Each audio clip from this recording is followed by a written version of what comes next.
كريستيانو رونالدو مرتاح الضمير وربما بات يبحث عن راحة أكبر بمغادرة إسبانيا بأكملها. خبر مدوي نزل كقطعة ثلج على متابعي كرة القدم حول العالم. المصدر يبدو جديا في كلامه. صحيفة أبولا البرتغالية ذائعة الصيت كشفت قرار رونالدو معتمدة في ذلك على مبعوثيها الخاصين المتواجدين حاليا رفقة المنتخب البرتغالي بروسيا تأهبا للمشاركة في كأس القارات. السبب ليس إلا غضبه من اتهامه بالتحايل الضريبي، اتهام خدش كبرياء الرجل فكان له أن ينتفض ليرد الاعتبار لنفسه. فلطالما كان رحيل النجم البرتغالي عن الملكي خطا أحمر تصعب حتى مناقشته، لكن الدون ربما وزن كلامه جيدا قبل أن يزلزل به البيت المدريدي.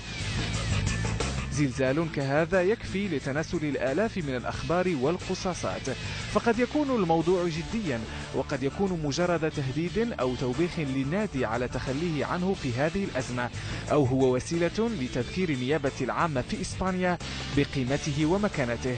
لكن الأكيد هو أن رونالدو يوجد في موقف قوة، فهو لا زال العملة النادرة القادرة على إثارة أطماع الكثيرين في أوروبا والعالم. قرار رونالدو يفتح باب التكهنات على مصراعيه حول مصيره، هل البقاء بشروط جديدة أو المغادرة فعلا؟ هي بداية مسلسل من التشويق ستعيشه إسبانيا، بطله نجم الريال ومصلحة الضرائب التي لعبت أدوار البطولة أيضا في قصص مشابهة مع ميسي ونيمار، والدور ربما قد يأتي على آخرين. قضية كريستيانو هي التي غطت على الأحداث اليوم في المؤتمر الصحفي مع أندري سيلفا. كان من الأسئلة الأولى التي طرحت عن خيار رونالدو بالرحيل عن ريال مدريد، وقال حتى الآن نحن نحترم رونالدو وهو يركز تماما كبقية زملائه في المباراة القادمة أمام المكسيك، وأي شأن خارج المباراة وخارج أرض الملعب فهذا أمر شخصي له الخيار به، ونحن لا دخل بنا في هذه المسألة.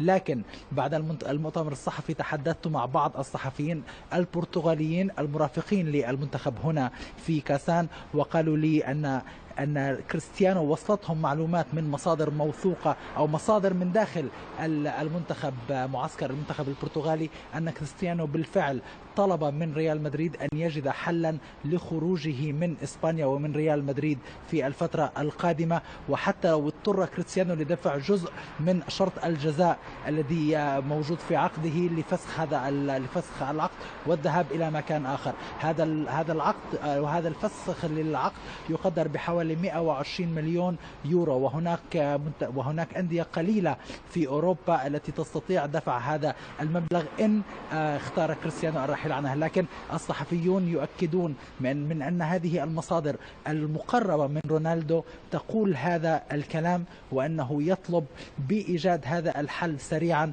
لأنه كما جاءت في التقرير الإخبارية مستاء نوعا ما من الطريقة التي تم التعامل معها بملف الضرائب في إسبانيا. وبالتالي الصحفيون عبر الرسائل القصيرة، وهنا ننوه بكل تأكيد أن جميع هذه المعلومات التي تصل للصحفيين عبر الواتساب، عبر الرسائل القصيرة وبطرق أخرى، هي جميعها حتى الآن مجرد معلومات، لا ندري إن كانت معلومات مؤكدة أم هي ربما لعبة إعلامية، وعادة أيضا ما تعودنا أن نرى صحيح مثل هذه الألعاب الإعلامية من عدة أطراف.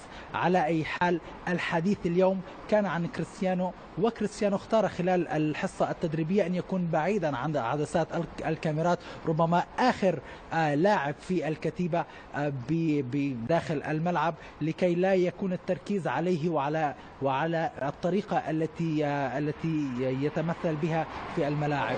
تركيزه بدا عالي، وكذلك أكد بعض اللاعبين من بعدها أن التركيز جميعهم عالي لمباراة المكسيك يوم الأحد، لأنهم يدركون أن هذه هي التجربة الأولى بالنسبة لهم في بطولة كأس القارات، ويريدون أن يخرجوا بنتائج طيبة منها، وبنفس الوقت المكسيك التي تشارك للمرة السابعة في بطولة كأس القارات، وقد فازت بها مرة واحدة فقط من قبل عام 99.